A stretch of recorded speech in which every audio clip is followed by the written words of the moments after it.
Good, good. This is? Yes. I'll try to make it as painless Explain as this to me. Where did you guys There meet? was, Elizabeth Avion was being honored, Texas Hall of Fame. She won the Ann Richards Award. Oh, right. And they asked like a bunch of people to talk about how much we love Elizabeth, and then they cut together that's cool. a real, yeah. That's cool. I tried to ask questions about me, and she was like, this is supposed to be about Elizabeth. Oh, I love it. She cut you off. sorry, at the what's pass. Isaac Mizrahi with Weinstein. Isaac, why is that name so familiar? How do I know you? Do I know you? No, that's the maybe Mizrahi. the designer's name. That's probably it. That's That's probably probably it. it. And Yes, how I he's would know that, I Closet don't know. fashionista over here. Closet fashionista. Well, thank you guys for doing this. I guess the logical place to start for me would be, you guys play a married couple in the film. Sorry, you guys play a married couple in the film. You want to talk about What it's like to be Mr. and Mrs. Block. Mm-hmm. Sweet, isn't it? It's just the essence of dysfunction. You know, The height of dysfunction. We have this Cold War marriage, and the catalyst of these zombies, taking over our small town in Texas, causes it takes the lid off of our thinly veiled relationship. Yeah, it's a status relationship. It's a status yeah, relationship. Absolutely. We could care less about each other, at least in the film. Personally, we love each other. We have great fondness for each other. In the film, it doesn't come across that way, I don't think. It's funny, No. when we started the rehearsal process, Robert had us both read this pop psychology book called His Needs and Her Needs, which was, how to salvage a relationship that's doomed.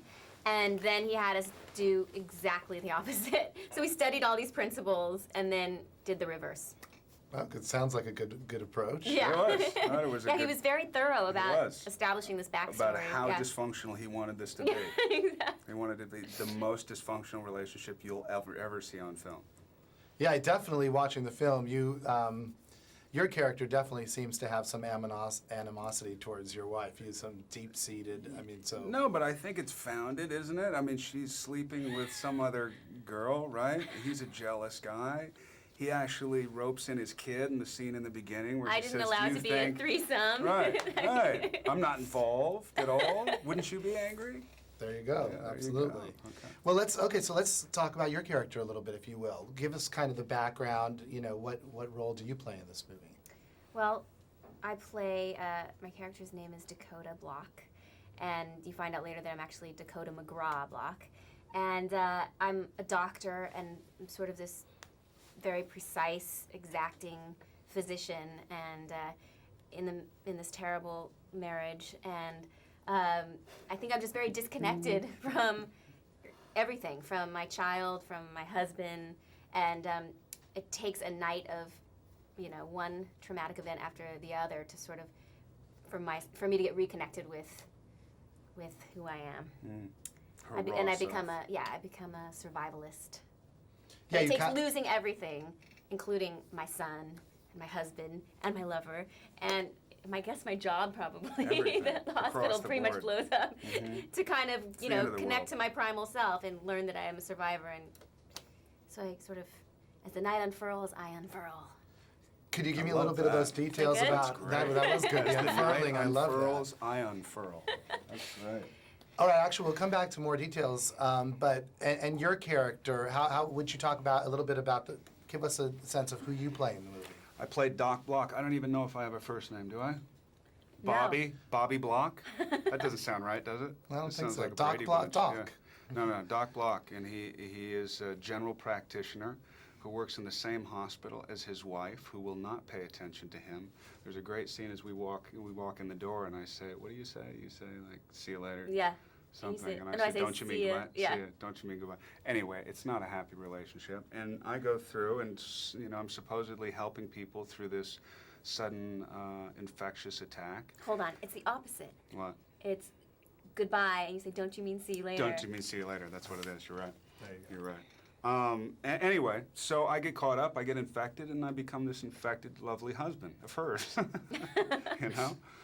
And Quentin, in one of our interviews with him, he says it's funny in Robert's movie that the characters who pose the greatest threat are the people who seem to be the infected characters. It's like really you and Quentin's character who seem to pose the most danger. Yeah, And the most Bruce's. dangerous. Doesn't And- Bruce turn into a, yeah. Yeah. He's like insto-infected in a massive way. Mm-hmm. Yeah, but yeah, we're the worst people. I think we're the evilest. We're the most psychologically infected of the two. There you go. I think that's pretty So accurate. yeah, I think the infections bring out your Your worst your quality. darkest side. Exactly. That's good. We should have thought of that this morning. There you go. You know.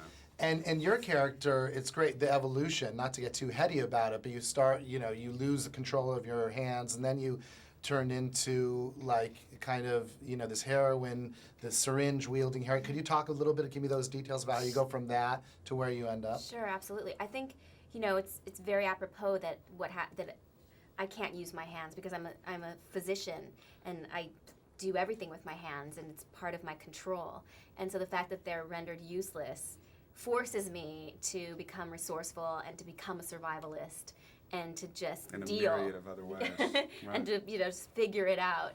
And so it's sort of this like massive wake-up call. You guys have a great scene together where you are, you know, pulling the syringe up over When I'm her stabbing head. her in the hand. When you're, yeah, And then he rips a basically. clump of my hair out. Yeah. that comes later, but Oh, still, yeah. every There scene seems that to I be- have, I'm Syringe- doing there's two something syringe- wrong. Yeah. Great fear on her part and great kind of evil nature on you. I mean, let's stick with the evil nature. Is it fun for you to kind of play that role? Up until that point, I had a great time playing it. Up until, like, with guys, I have a brilliant time playing it. With her, I had a tough time because I like her so much, and we became such good friends during this thing that suddenly I'm doing this awful thing. So she had to kind of hold my hand through that scene. You know, between takes, I'd be like, I can't do this, I can't do Like, this. come She'd on, be Josh. Come on, give it to me, give it to Sell me, it." give it to me. So that's more her performance, giving me my performance than it was me. Well, it Which is, came. by the way, totally untrue. I No, mean, it's you not were untrue, actually. amazing. It's because of her. She's my acting coach. Not only my buddy, but my acting coach.